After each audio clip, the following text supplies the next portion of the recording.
Eu vou abordar aqui a criminologia clínica em duas partes, começando pela primeira, obviamente, e se der tempo entro na segunda. Mas o tema meu aqui seria a criminologia clínica, enfrentamento de desafios. Esses desafios, na verdade, seriam antagonismos. A criminologia clínica tradicional, ela não enfrentava antagonismo nenhum, porque ela sempre tomou uma posição radical no que se entende da compreensão do crime, análise do crime, assim como a criminologia crítica radical também toma uma posição radical. E todo radicalismo leva a reducionismo na compreensão do crime. Assim como a criminologia clínica tradicional foi reducionista, também a crítica radical eu entendo como sendo reducionista na medida que reduz toda a compreensão do crime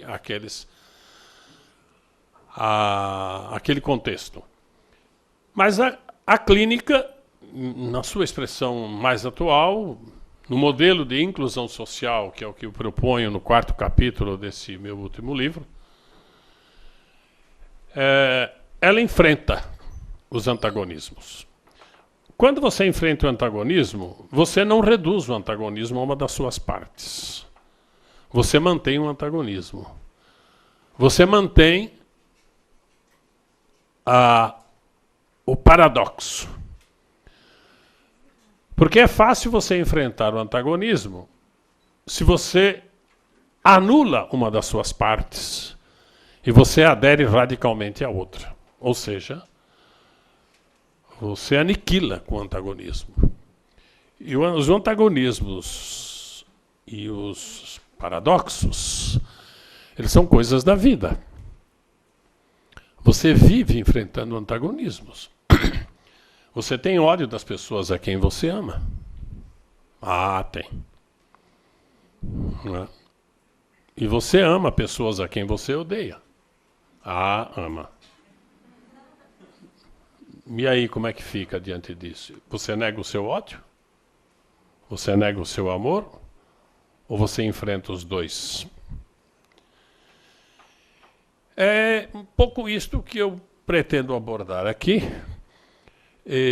Então eu vou partir para aquilo que eu chamo de desafio matriz a ser enfrentado pela criminologia clínica de inclusão social, que seria focar ou o indivíduo ou focar o ambiente. Em outros termos, seria a individualidade de um lado versus a sociedade, a pluralidade cultural, o ambiente, etc., do outro. Essa pluralidade, sociedade, ambiente e tal, dentro disto está a criminologia da reação social, está a criminologia crítica radical, enfim, que praticamente exclui a realidade individual desse meio e só foca a realidade social. Na criminologia da reação social, só foca a reação social diante do crime. E aí todo o problema da estigmatização, da rotulação social e tal. E retira o indivíduo de cena. O indivíduo passa a ser simplesmente uma espécie de ter um papel passivo. E aí quase que cai novamente num pré-determinismo, da mesma forma. Quer dizer, quer se livrar de um determinado pré-determinismo e se adere a outro pré-determinismo. A opção teórico-conceitual por qualquer lado desse antagonismo pode levar a radicalismo e a reducionismo na análise e compreensão do comportamento de afronta à norma penal. Tanto a opção teórico-conceitual pela individualidade, como pelo outro lado direito dessa expressão, seria a sociedade, o meio, o ambiente, etc. E aí vem alguma ilustração. A ilustração de um caso que Deixa eu me pautar aqui o meu tempo. Até quando vai meu tempo, senhora presidente? Agora é 7, começamos atrasados, né? Bem, doutor Alvino, o senhor tem o tempo que o senhor necessitar. Então, até 1h da manhã. Até 1h da tenho... manhã a gente termina. Não, eu tô brincando. 40 minutos para cada, acho. 40 minutos, tá bom. Eu termino na hora que der os 40, então vai até umas 8h20, por aí. Tá. Então, ilustração. Eu estava apresentando outro dia em sala de aula, falando sobre a personalidade, cujo papel não se deve negar na prática de crime nenhum. O fato de você escolher sentar na frente tem a ver com a sua personalidade. Se você não gostar da sua personalidade, é só você mudar lá para trás. Então, mas tem a ver. Tudo na vida tem a ver com a personalidade. Exceto se alguém lhe der um empurrão e você cair. Aí tem a ver com a personalidade dele. Mas o fato de você cair mais facilmente ou mais dificilmente já tem a ver com a sua personalidade. Tudo. Então não é possível que o indivíduo que seja um grande assaltante de banco de sucesso desses que eu examinei outro dia e saí com inveja do que ele fez.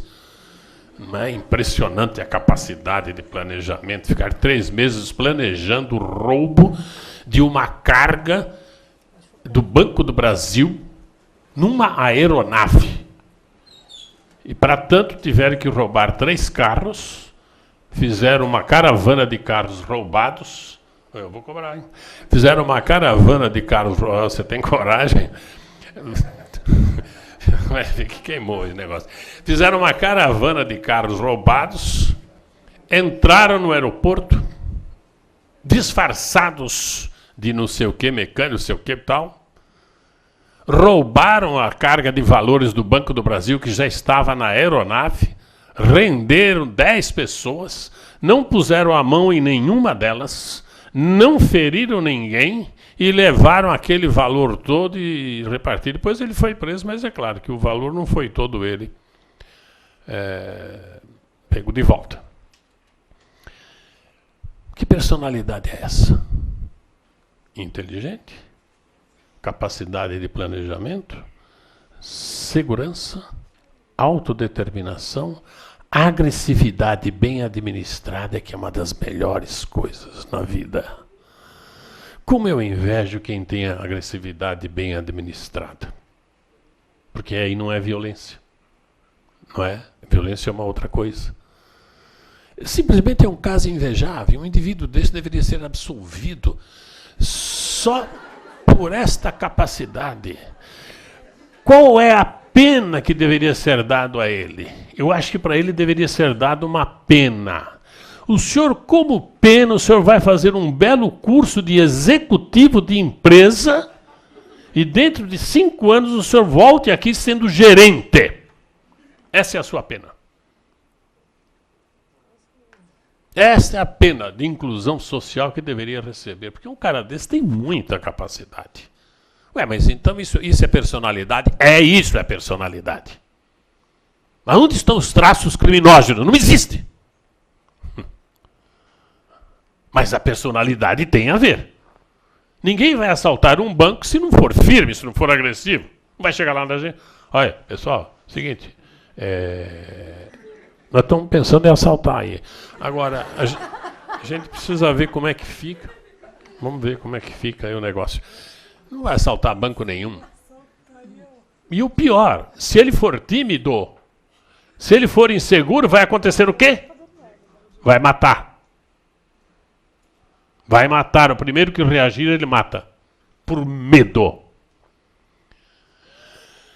Bom, então, eu me lembro de um caso que eu citei na sala de aula. O indivíduo que eu examinei, veja, aí sim, uma personalidade marcante, não é criminosa, não é constituição delinquente, como falava Beninho de Túlio, mas todos esses passos foram muito importantes. Eu não gosto de criticar ninguém. Eu não critico Lombroso. Lombroso deu um passo importante na época dele. Diante da criminologia, diante do direito penal da escola clássica. Antes se dizia justiça. Antes se dizia justiça conheça melhor, homem conheça melhor. Como era que era essa frase aí, Bruno? Você lembra? Que eu citava em sala? Você não assistiu minha aula? Homem, é isso aí. Homem conheça melhor a justiça. E o Lombroso teria dito: justiça conheça melhor o homem. Foi uma virada importante. Claro que depois teve todos os desvios daí, do determinismo e tal. Então a gente não pode, cada passo da ciência foi um passo importante, que depois é superado. Freud mesmo se superou, não é? Bruno sabe muito bem disso, foi se superando, foi, enfim.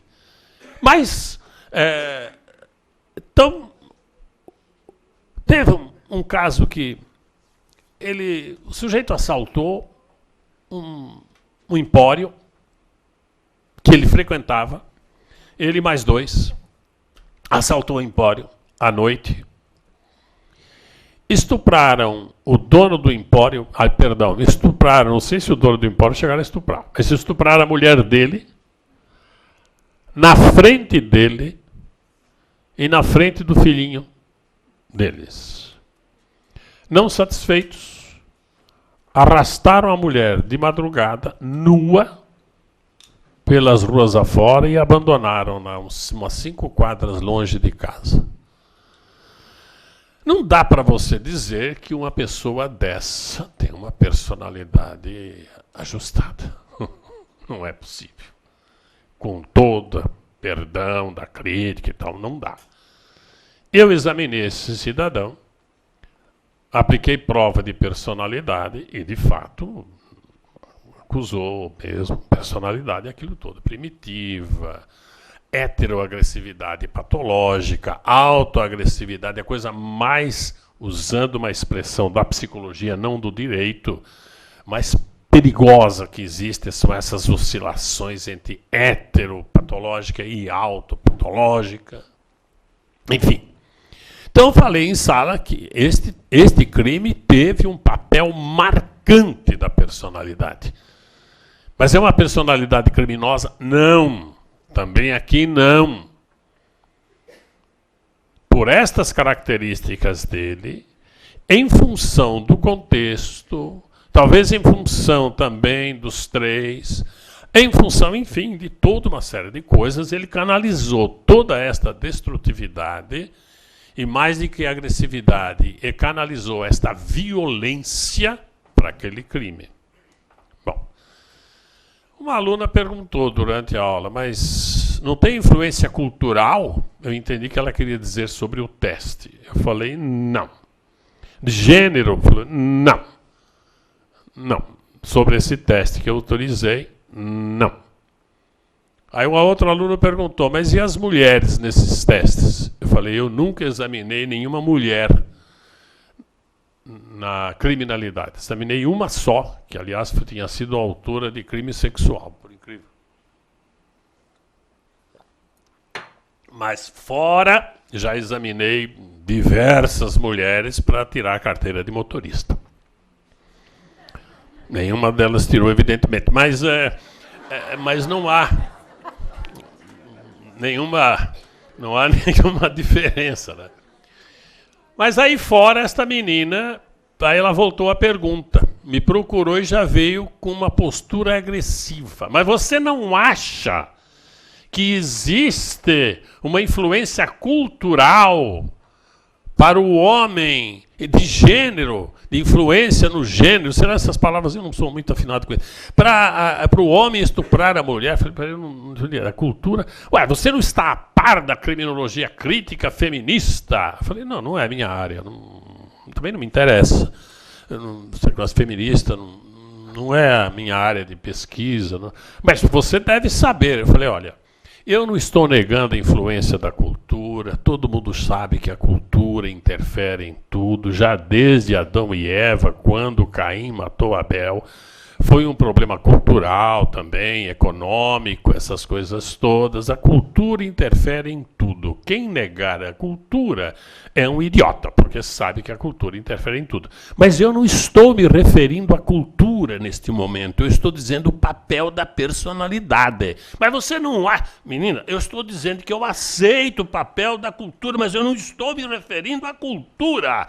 Neste caso, eu estou tomando o exemplo de uma influência determinante da personalidade. Mas você percebe como é que a pessoa não consegue enxergar o outro lado?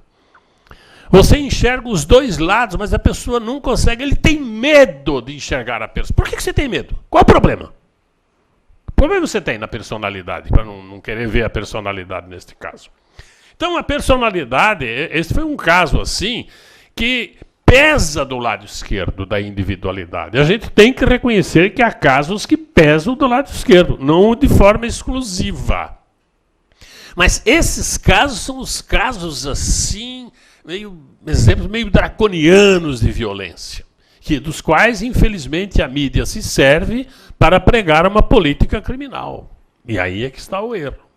Esses são casos esporádicos. Um outro exemplo, ilustrações 2 e 3. Aí vem um ambiente. E eu cito sempre aqui a entrevista, o encontro que nós tivemos com Fernando Beiramar, uma vez, 2 vezes por sinal. E eu fiz a ele aquela pergunta, depois de me apresentar e tudo. Aliás, é bom que vocês saibam que ele perguntei, a gente está aqui para conversar com você, e ele olhava para todo mundo assim. Olhando, desconfiado. Quando eu vi aquilo, eu falei, não vai dar em nada essa conversa aqui. O objetivo era tirar opiniões deles sobre o que fazer naquele presídio de segurança máxima. E os técnicos de lá me chamaram em São Paulo, quando eu trabalhava no sistema penitenciário. Eu falei, olha, eu não sei o que falar para vocês, eu vou aí discutir com vocês. E vamos ouvir os interessados, que são os presos. O que eles dizem. Um dos que a gente convidou foi o Fernando Beiramar. Eu falei, ele não vai dizer nada. Aí, quando eu disse a ele, olha, Fernando, a gente está aqui para conversar com você sobre isto, isto e isto. Você não vai tirar proveito nenhum dessa conversa. Você só vai contribuir. Proveito você não vai tirar nada, não vai para os seus prontuários, não vai nada. A gente está aqui para pedir a sua contribuição sem nenhum proveito para você. Aí ele baixou a guarda, levantou a cabeça, puxou a banqueta para o balcão. Tudo bem, beleza, podemos conversar então. Então você vê que uma pessoa dessa, com todo esse passado estigmatizante que ele tem, ele é dado ao diálogo. E ele se sente bem quando é valorizado. Se sente bem quando é valorizado.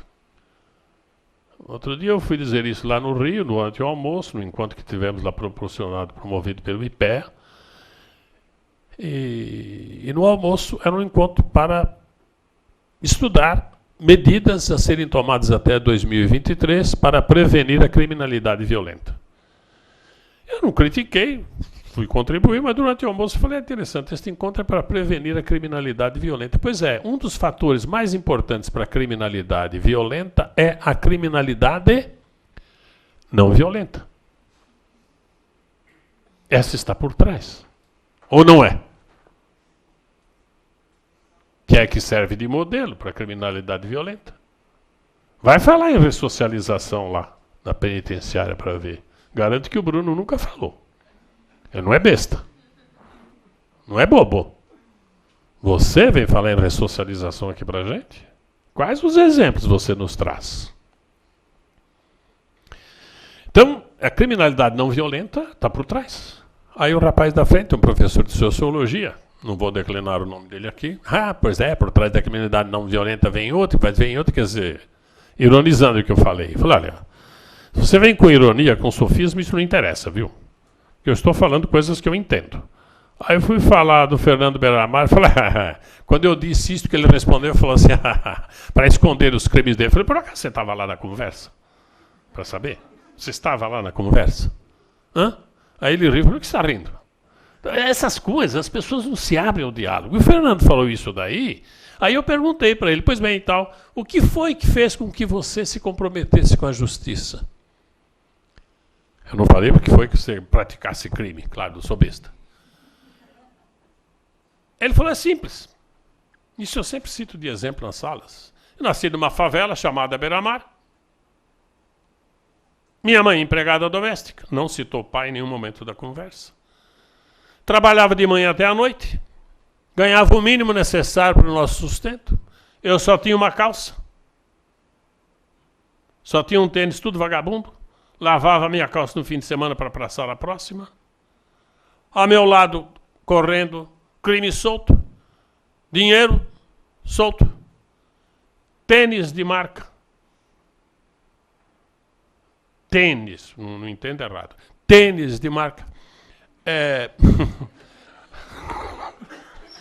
Roupa de marca. Né? Porque senão muita gente vai querer morar na favela. Então, roupa de marca. Eu vou fazer o quê? Ele falou, o passo foi simples. Aí, e o que é isso? É ambiente ou é indivíduo? Ambiente. Ah, quer dizer que então... E por que tinha outras crianças? Morava na mesma favela. E nunca foram traficantes. Eu respondo que eram bestas. Não, mas não é verdade. Eram bestas. Quais são as... Mas ele tem características de personalidade para entrar no tráfico? Tem. Ou se tem? Tem. Novamente. Inteligente. Ele é ambicioso. Ah, então ele é ambicioso. Aí você não é. Por que está fazendo essa palestra aqui? Ambição. Agressivo. Capacidade de planejamento. Segurança. Capacidade de liderança. Essa é a personalidade dele. É isso. Outro caso. Este caso, eu vou citar, esse caso é mais dramático. Vê se vocês vão estranhar. Tim Lopes, que foi barbaramente assassinado. Aí vem o diagnóstico precoce. São todos personalidades psicopáticas. Pode ser. Não estou negando que seja. Não examinei. Não sei. Mas de uma coisa eu sei. Tim Lopes estava naquele baile funk para registrar matérias sobre o que acontece num baile funk. Para quê? Para publicar. Aí eu pergunto, será que ele estava lá a serviço da sociedade ou a serviço da sua promoção profissional, a serviço da mídia, a serviço do órgão da imprensa? A serviço da sociedade não tinha utilidade nenhuma. Promoção pessoal. Não estou negando isto, o valor disto. Ele tem direito. Tem direito? Tem. Arriscou-se. Então ali, eu estou fazendo uma análise meio fria, viu, pessoal? Eu tentando me isentar à distância. Ali era o interesse dele contra o interesse dos traficantes. E ele estava representando um lado da guerra. Ou não existe guerra contra o morro? Feita a guerra, declarada a guerra, guerra é guerra. Tudo que acontecer a partir de agora são consequências da guerra. Você não tem mais condições de avaliar a personalidade de ninguém no transcorrer da guerra. Vale tudo. No transcorrer da guerra, vale tudo. E ali é guerra. O Tim Lopes estava representando um lado da guerra contra eles. Ah, é assim? É. E é claro, eles vão pela lei deles. Eles vão mostrar como se age com quem é inimigo deles. De lá até hoje eu nunca fiquei sabendo de algum jornalista que se metesse a besta de entrar num baile funk. Eu não estou dando razão para eles. E nem razão para o Tim Lopes. Entendam bem o que eu estou fazendo. Eu estou fazendo uma análise deste conflito belicoso, em que as pessoas estão inseridas, cada um de acordo com seus interesses, e defendendo seus interesses. Está claro isto? Então, eu estou enfatizando o papel do ambiente num crime que foi taxado um crime bárbaro, e de fato foi um crime bárbaro. para dizer a força que o ambiente tem aqui. Bom, ilustração... isso aqui é estranho. Eu me arrisquei, eu ando lendo algumas coisas ultimamente na internet e tal, essas coisas, sobre astronomia, essas últimas descobertas e tal. Então eu acho quer dizer, tudo que nós temos hoje é resultado da expansão do universo. Tudo que nós temos hoje provém de lá do Big Bang. Não tem dúvida nenhuma. Tudo. Até o nosso psiquismo é produto de toda esta evolução cosmológica. Não é? Então, esse antagonismo individualidade versus ambiente é uma realidade presente já na origem do universo. E aí eu estou me arriscando. Sabe? Qualquer pergunta vocês podem fazer, menos sobre essa merda aqui. Merda, desculpa. Tá gravando isso aí? Tá gravando esse negócio aí? Não, tira a merda. Nada como ser livre docente. Nada como ser livre docente, pois é. Então, aqui. Uma ilustração cósmica, por analogia, de impregnação psíquica. Coisa que a gente não aceita, que as experiências têm uma impregnação psíquica. E tem. As experiências precoces, elas estão impregnadas psiquicamente. Outra coisa é você falar de pré-determinismo a partir desta impregnação. Aí, esta notícia última que saiu agora, né, da descoberta das ondas gravitacionais. Quando da expansão do universo no Big Bang, que se deu por forma de inflação cósmica. Não é?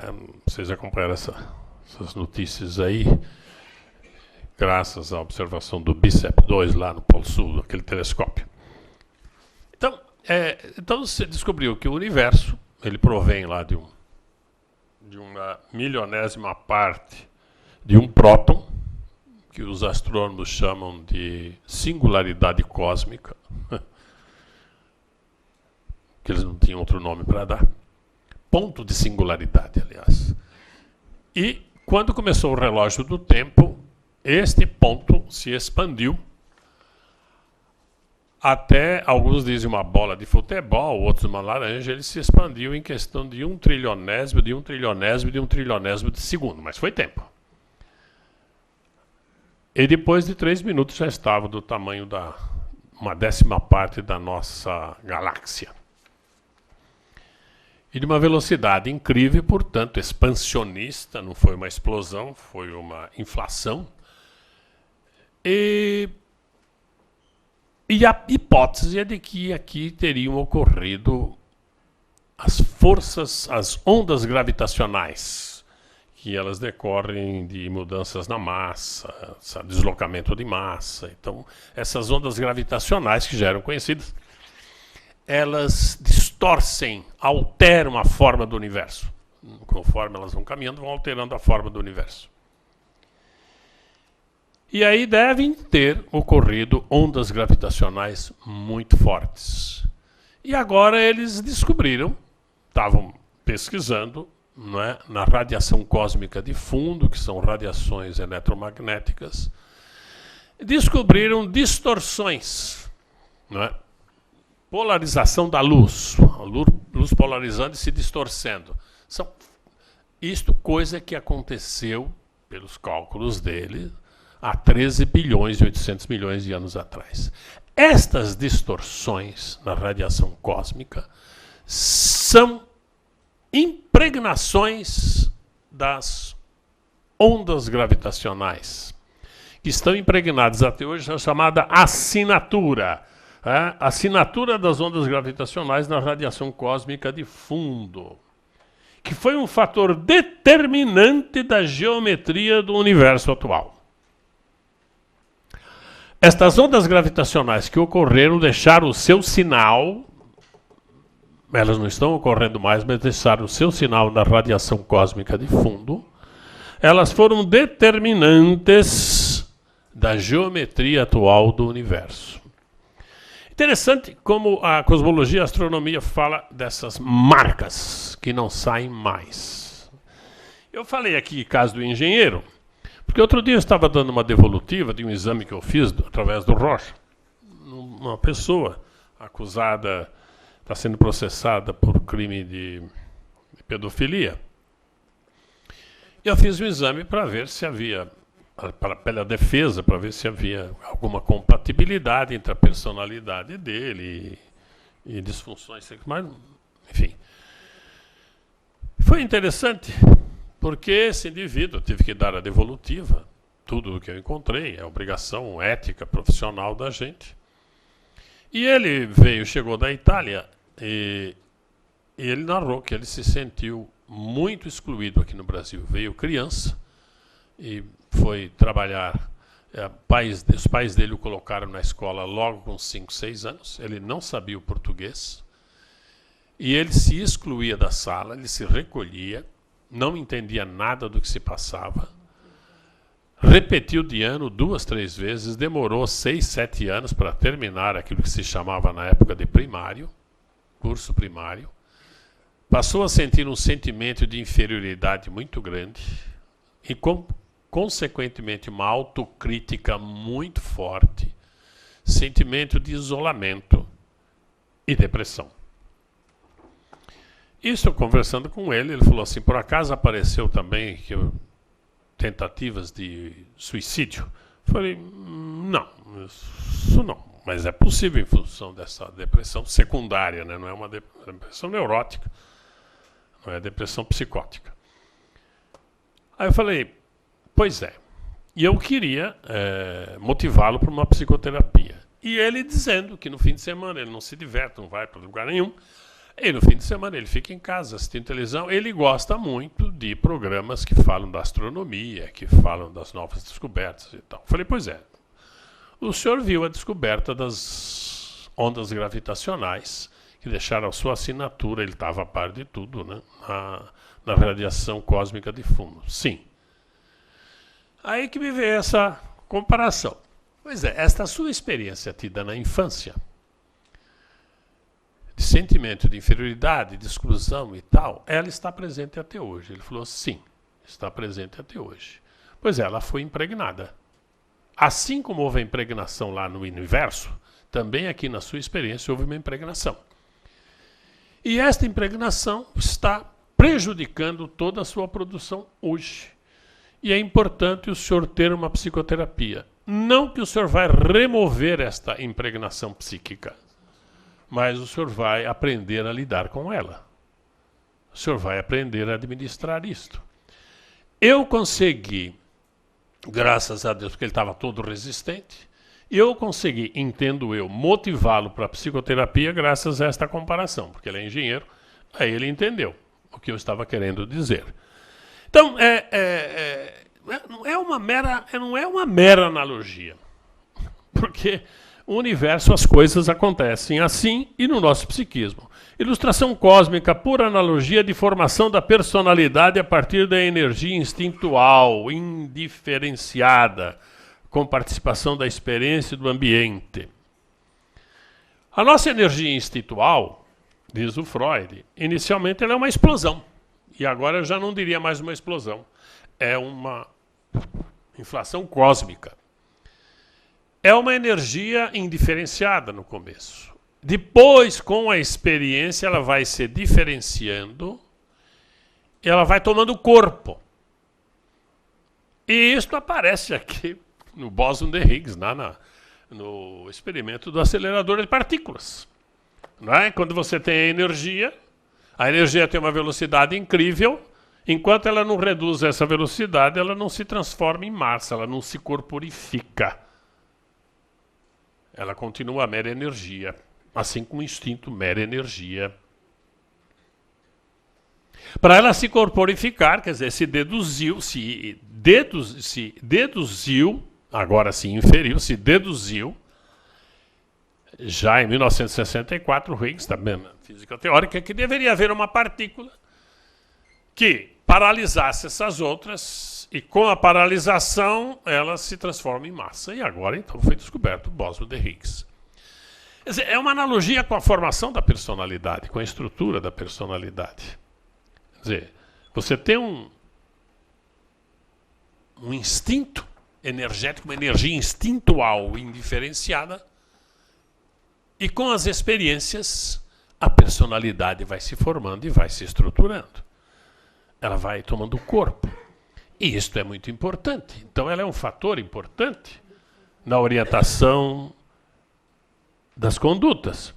Ilustração cósmica por analogia do determinismo ambiental. Determinismo ambiental. Existe também o movimento de translação dos planetas em volta das estrelas. Isto são bobagens que eu estou falando aqui. Ilustração cósmica por analogia do protagonismo individual. Movimento de rotação dos planetas. Cada planeta tem a sua própria rotação. Outra ilustração cósmica por analogia do protagonismo individual. Tipo de órbitas diferenciadas dos asteroides próximos à Terra. Pode ser órbitas do tipo Atenas, do tipo Apolo, do tipo Amor. Atenas é aquelas que estão somente entre a Terra e o Marte, outras que cruzam a da Terra e tal, para dizer que eles são muito individualizados. São protagonistas das suas próprias órbitas. A órbita em torno do Sol em si, eles seriam, claro, atraídos pelo Sol. Mas a forma como eles têm essa órbita é um protagonismo individual. É uma analogia do protagonismo individual. Portanto, são coisas que nós observamos. Agora, voltando para a criminologia, existe o risco no trabalho teórico-conceitual de se evitar enfrentar o antagonismo, o paradoxo, e se optar pelo radicalismo, pelo reducionismo, na busca de análise e compreensão do comportamento de infração à norma. Não de inflação cósmica, aqui é de infração à norma. Porque é cômodo você evitar o antagonismo.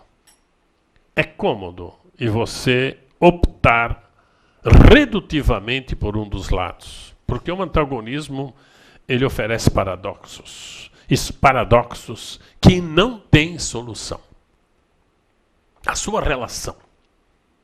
Você que tem filho com seus filhos. Você com seus pais. Você com a sua namorada, você com o seu namorado, é sempre paradoxal. Não é? Só que às vezes, se ela for dialética só, você chega a uma síntese. Mas no paradoxo não admite síntese. Não tem síntese para o paradoxo. O reducionismo individual leva ao pré-determinismo individual e desconhece as forças ambientais corresponsáveis. Corresponsáveis. O reducionismo ambiental leva ao pré-determinismo ambiental e desconhece o protagonismo individual. E aqui vem uma coisa. Quem desconhece o protagonismo individual na prática dos atos infracionais também não pode reconhecer o protagonismo individual na capacidade de reagir ante as interferências ambientais negativas. Sejam elas, inclusive, e sobretudo, das instâncias penais, das instâncias de justiça. Se você não reconhece o protagonismo individual aqui, você não pode reconhecer lá. Quem não tem capacidade de protagonizar uma ação, também não tem capacidade de protagonizar a reação. Esta é a questão. É uma questão de lógica. E aqui nós temos três grandes antagonismos. O interesse exclusivo pela gênese do ato, do autor, versus interesse exclusivo pela reação social em relação ao ato. Esse é o antagonismo.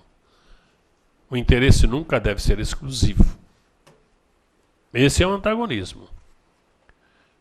Determinismo da conduta do autor versus racionalidade e livre-arbítrio do autor. Não vai dar tempo de eu abordar a segunda parte, eu já vou dizendo que aqui a grande saída, neste caso, já vou me adiantando, que é aquilo que o Debuiste, o Álvaro Pires e eu agora vamos chamando de ator situado. acteur situé. Na criminologia clínica tradicional, seria o autor. Aqui a gente passa para ator situado. E aqui eu não falaria em coculpabilidade do ambiente, porque é inútil. Direito penal não vai penalizar o ambiente. Mas eu falaria em corresponsabilidade do ambiente. E nesta corresponsabilidade, esta corresponsabilidade deveria ser levada em conta na pena. E nas medidas que seriam tomadas depois na execução. Quando eu falei do caso daquele grande assaltante de banco que fez do valor, da carga de valores do Banco do Brasil, foi meio brincando, mas na verdade a corresponsabilidade do ambiente é que é levada em conta para você poder dar um outro tipo de pena para ele, que não a prisão necessariamente. Uma pena que promove a inclusão social.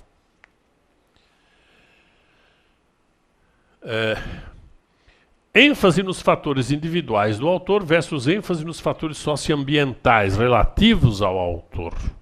E aí então vem a criminologia clínica de um lado e as teorias sociológicas do outro. A criminologia clínica tradicional de um lado e as teorias sociológicas do outro.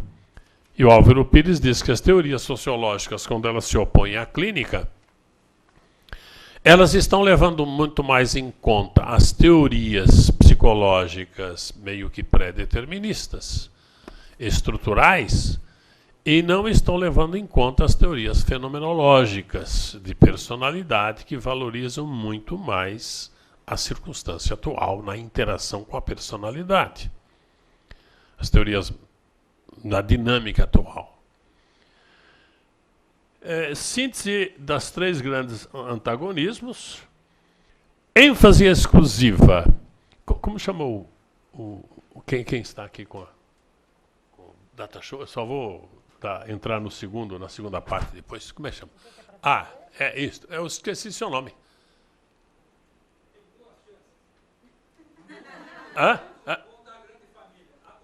Agostinho. Que beleza. Então eu vou entrar, só vou terminar aqui, já vou entrar um pouquinho só na segunda parte, tenho 10 minutos. ênfase, aqui tem uma síntese. Então, depois eu vou entrar na segunda parte, que eu sei que está Agostinho da plateia.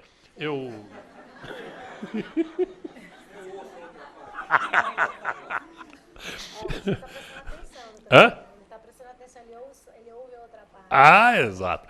ênfase exclusiva no mecanismo do ato, regido por leis que se circunscrevem na realidade dos fatores individuais do autor, versus ênfase exclusiva nos fatores socioambientais que envolvem o indivíduo ou estão no próprio indivíduo, porém, enquanto totalmente livre em relação a qualquer mecanismo interno de conduta. Então, esta seria uma síntese de todo este conflito, deste antagonismo de que eu falei aqui no começo. Daí a proposta do paradigma das interrelações sociais. E aqui, então, eu vou... alguma coisinha da segunda parte, tenho 10 minutos, né? Onde fala a segunda parte. É o mesmo título, só que segunda parte. Está aqui? Então, o paradigma das interrelações sociais... Então ele pretende, que é o que eu proponho lá no terceiro modelo, necessidade de superar esses três antagonismos. Eu vou me adiantar aqui porque eu quero chegar num outro ponto. Os paradigmas e o paradoxo em Yves Barrel, não vai dar tempo. Os paradigmas do ato social bruto e da reação social não se excluem, não mantém uma relação de complementaridade, não admite uma síntese entre os dois. Motivo: admitir a exclusão, a complementaridade ou a síntese seria negar o paradoxo e a ruptura entre ambos. O que existe é uma ruptura, mas ambos pertencem ao mesmo sistema. Portanto, não tem como você tomar partido.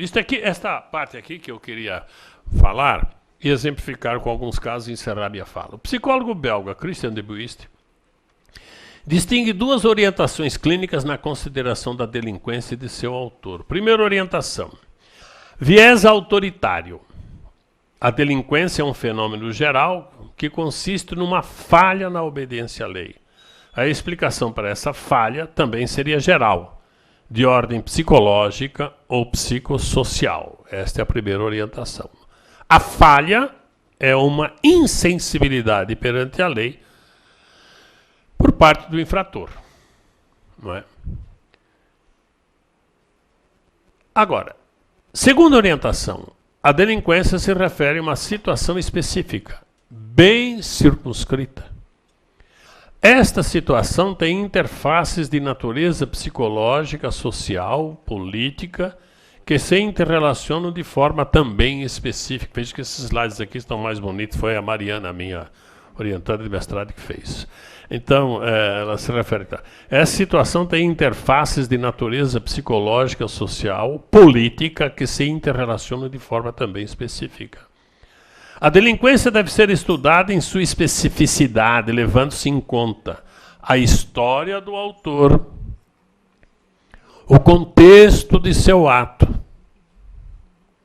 as peculiaridades do ofendido no momento do ato, a relação conflitiva entre o autor e o ofendido, a relação conflitiva entre o autor e o grupo que criou as regras por ele desobedecidas, e o grupo que impõe a pena, essa coisa toda. Quer dizer, tudo isto deve ser levado em conta na segunda orientação. Na primeira orientação, que é o sistema autoritário, no lugar da inter-relação, o que se tem é a redução de uma das partes ao papel de transgressor, cujo discurso individual é deslegitimado e barrado pelo discurso autoritário, penal e criminológico. Isto é muito comum nas audiências, nas interpretações, a individualização da pena, no artigo 59, e aqui, no meu caso, particularmente no que tange a personalidade e tal, e outras cositas, mas... E na execução, isto ocorre demais no exame criminológico. Eu já fiz 15 mil exames, por aí, 12, 15 mil, por aí, sei lá, e em todos eles vigorava esta primeira orientação. O que ele dizia sempre depunha contra ele. Não é? Se o que ele dizia depunha contra ele, então era verdade. Se o que ele dizia depunha a favor dele, então ele estava distorcendo os fatos. O discurso dele estava sempre em segundo plano. É o chamado discurso fraco. Na primeira orientação, enquanto o discurso penal e o criminológico, ainda que tipicamente defensivo, aparece como sendo forte e racional, o discurso do transgressor, com suas versões e justificativas, aparece como sendo fraco. Na segunda orientação, contrariamente à primeira, ela se abre a um debate sobre as justificativas do transgressor e sobre todo o contexto da infração, de todas as inter-relações e confrontos, face a uma pluralidade de atores em jogo. Vocês estão percebendo que aquele antagonismo que eu citei logo no primeiro slide está presente aqui. Ele que está se repetindo. Dá para perceber isso, não?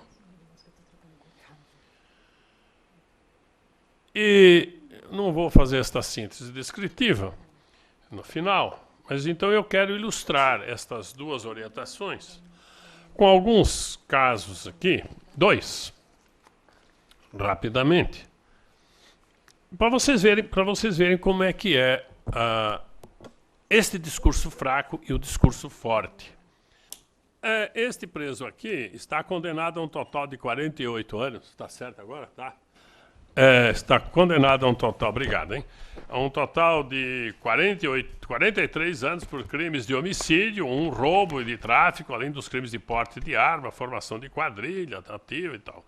Neste cumprimento, 95, já cumpriu um terço, já está preso há mais de 14 anos, já descontados os períodos de interrupção que ele teve.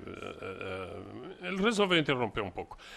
Considerado o máximo de 30 anos de cumprimento, o término estaria previsto daqui a 15 anos. O primeiro crime foi de homicídio, praticado logo aos seus 18 anos. Ele tem hoje 39. Penso que tem uma ligeira diferença. São crimes duvidosamente mais graves que lhe são imputados. Deve-se frisar que sua participação foi a de conduzir o carro e levar os autores do disparo ao local onde se encontrava a vítima. Do ponto de vista penal, não atenua a culpa, mas do ponto de vista clínico-criminológico é bem diferente. Então quer dizer que você acha que o fato de ele conduzir o carro não acho nada? Eu estou dizendo o fato objetivo em si, ele não matou. Ele conduziu o carro para os outros matarem. Né? Como diz o outro, a vítima, brincadeira, cruzou com a pessoa errada, na hora errada, mas enfim, clínico-criminologicamente é diferente. Ainda que ele tenha praticado crimes de porte de arma e roubo, não se observa nenhuma prática propriamente dita de violência. Ou melhor, de violência física. A ameaça mediante o uso de violência entra na qualificação do roubo, mas não é uma violência do ponto de vista clínico-criminológico. Não é prática de violência do ponto de vista clínico-criminológico. Não é a prática, é diferente. É o uso de uma agressividade administrada. É muito diferente. Eu quero aqui... o histórico criminal e prisional dele, pese em suas evidentes turbulências, estão a nos sugerir, mediante uma análise de técnica mais acurada e imparcial, início de uma caminhada rumo ao melhor acatamento das normas. Isto é um parecer que eu fiz pela defesa para o juiz. Mesmo porque ele já passou os seus 39 anos de idade. Ele teve 5 pedidos de benefício indeferidos por conta desse passado. E diante de toda a frustração, não há registro de nenhuma reação negativa. A prática de crimes tidos como graves associados a bandos e quadrilhas sugere assim a chamada vida estruturada no crime, ou seja, profissionalização do crime. Aí a gente vai para a personalidade.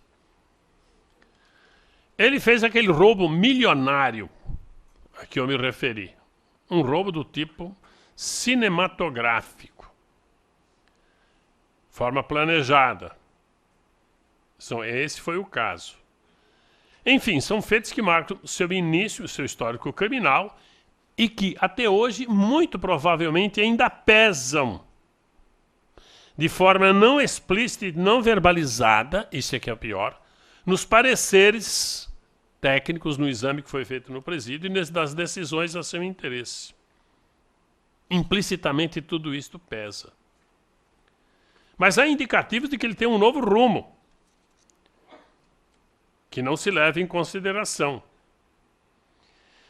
Porém, diante do passado criminal, nada mais natural que o promotor e o juiz recorram a uma avaliação técnica para saber como está o peticionário, se ele está preparado para a progressão pretendida. E olha só, vem o social, aí vem o discurso fraco. Atém-se ao relato da vida pregressa dele, não de como ele está agora.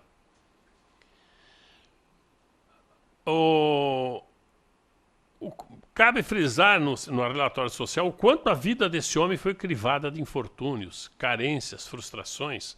Pai, mãe e irmãos assassinados. Foi morador de rua durante a infância e adolescência. E a partir dessas experiências todas profundamente desastrosas, sua vida sofreu uma série de desdobramentos, cuja primeira decorrência natural foi dele se juntar às reais e às já conhecidas más companhias, com uma série de outras consequências daí advindas mais do que natural, morador de rua.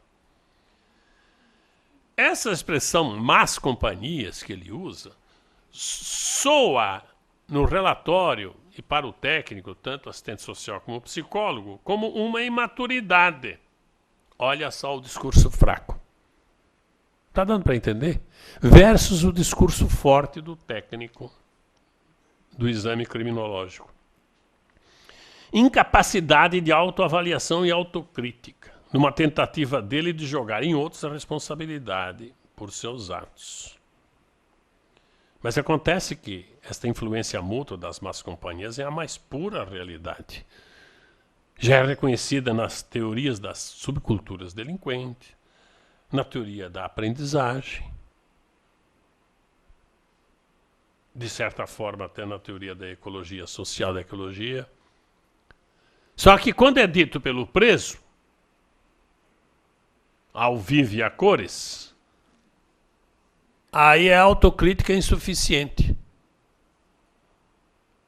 Mas quando é dito pela ciência, aí é ciência. Quando é dito por ele, é imaturidade e incapacidade de formular autocrítica. É o discurso fraco. Esta é a visão individualista, reducionista. Sobre a situação, nada diz o relatório, mas traz duas informações. Recebe visitas da amada, do filho, irmã e correspondências familiares, e não fala nada da importância disso.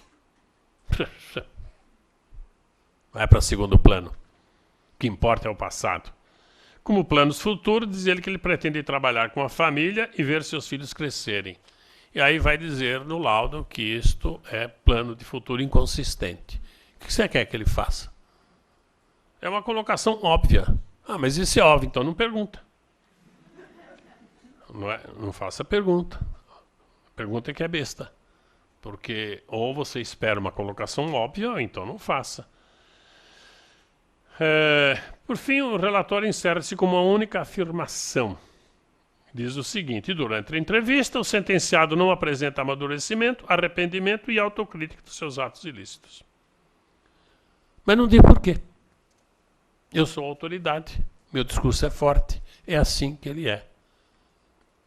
E o promotor cai na mão do promotor, cai na mão do juiz, e um cara desse, em que pese todo o esforço da Defensoria Pública, não vai conseguir benefício algum. Porque é o discurso forte da criminologia clínica, uma visão reducionista do indivíduo. O parecer psicológico transcreve a seguinte frase interessantíssima: como as atividades ilícitas, que ele teria falado, construí um patrimônio suficiente para dar uma vida honesta, digna para os meus filhos, e por isso, em liberdade, vou viver honestamente. Isto é uma ilustração ao vivo e a cores da teoria da anomia, na visão que o Robert Merton tem de anomia. Não é? É uma ilustração. Só que quando ele diz isso, o psicólogo depois vai dizer que ele não desenvolveu a ética, porque onde se viu ele dizer que com o patrimônio, com as atividades ilícitas, eu construí um patrimônio.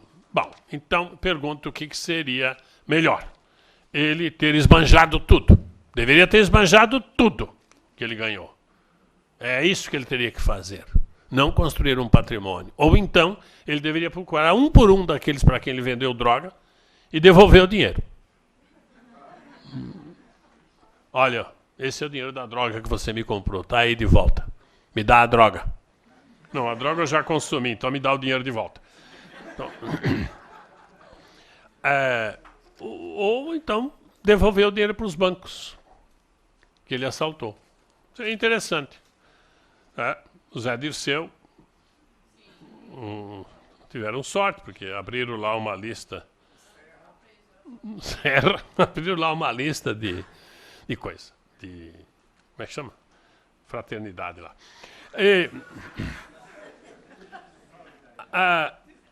Interessante, né? Se a frase depõe contra o entrevistado, não importa se é verdadeira. Ah, mas será que é verdade isso que ele construiu um patrimônio? Será que é verdade? É interessante, se ela depõe contra o entrevistado, não importa se é verdadeira. Agora, se a sua interpretação é favorável, aí sim se questiona o grau de veracidade. Após a transcrição da afirmação acima do entrevistado, vem no mesmo parágrafo a avaliação feita sobre suas críticas em relação à sua criminogênese, as quais são tidas pelo avaliador como inadequadas. Tu perguntou, por que você acha que você entrou no crime? Falou, pelo meu passado. Meu pai morreu depois dos 3 anos. Minha mãe morreu. Meus irmãos morreram. Eu fiquei só com 2, 3 irmãos. Fui morar na rua. Passei infância e adolescência na rua. Juventude. Entrei em contato com o pessoal da marginalidade. O psicólogo falou, crítica inadequada. Atribui aos outros a responsabilidade pelos seus atos. E depois, ele, psicólogo, vai dizer, por suas experiências infantis, eu já vou resumindo aqui, ele acabou desenvolvendo uma personalidade frágil, mal estruturada, ego frágil, sugestionável, pouco resistente à frustração e, portanto, sujeito às influências ambientais, e daí que ele entrou no crime. Ou seja, ele falou a mesma coisa com palavras bonitas. Mas aí o discurso é forte. Não é brincadeira. Isso não é brincadeira. Eu não quero justificar as violências que acontecem por aí. Mas não dá para aguentar esse tipo de coisa. E acrescenta, não dá para... Quanto ao presente, não dá para avaliar o seu desenvolvimento, porque ele não trabalha, ele não estuda. Meu Deus, mas o presídio não oferece isso. Até na saída eu fui cumprimentar o diretor, que foi da casa e tal. Falou, tudo bem, tudo bem e tal. Poxa, quero me solidarizar com você, viu? Por quê? É que aqui o presídio, vocês não têm condições de oferecer trabalho, escola, não dá para desenvolver uma coisa, projetos assim, pelo menos, né? Eu prefiro assim. Quase que eu falei para ele, por que não vai administrar cemitério? Porque lá... Garanto que não vai ter fuga, nem rebelião. E nem vai ser osso duro de roer. Porque eu jamais seria diretor de presídio, eu não teria capacidade de ser diretor de presídio por um mês, por uma hora. Mas de um presídio daquele que o preso sai da cela, algemado, vem conversar com o psicólogo, algemado, um guarda na frente. Somente 2 horas de pátio. Ou 3. 21 horas trancado na cela. Oh, meu Deus, quem que não é diretor numa hora dessa? Qualquer um, até uma criança de 7 anos. Não é? Aí depois pede novo benefício. Ele não estudou, ele não trabalhou, não dá para saber. Pau nele. Pede benefício dali mais 2 anos. Ele não estudou. Brincadeira, que é isso? O cara, quando sair, ele vai descontar no primeiro que encontrar na rua. Vai. Isso é ambiente, isso não é personalidade. Isso é ambiente. E o último aqui, Marcos Paulo Vidal, não quero mais me estender, é o mesmo exemplo desse discurso fraco dele. Ele, tempo todo se inocentando do crime de homicídio e dizendo por quê. Ele falou, eu cometi crime sim na adolescência, assaltei banco e tal. E aí perguntou, e por que você assaltou e os seus irmãos não? Porque eu era ambicioso mesmo, eu sempre quis coisa boa, eu quis carro, eu não podia ter, eu assaltei. Foi honesto, se ferrou. Agora, se ele dissesse, influência de más companhia, se ferrava também. Mas não tem saída. Não tem saída, por isso que o Debuist fala. Porque o discurso dele é fraco. Porque a criminalidade é centrada no indivíduo. E o discurso dele é fraco. Ele tem que enfrentar o discurso forte da criminologia. Enfim, a criminologia de inclusão social está enfrentando esses dilemas, esses antagonismos, e procurando chegar a um bom termo quando propõe a inclusão social como meta até do próprio direito penal. Muito obrigado.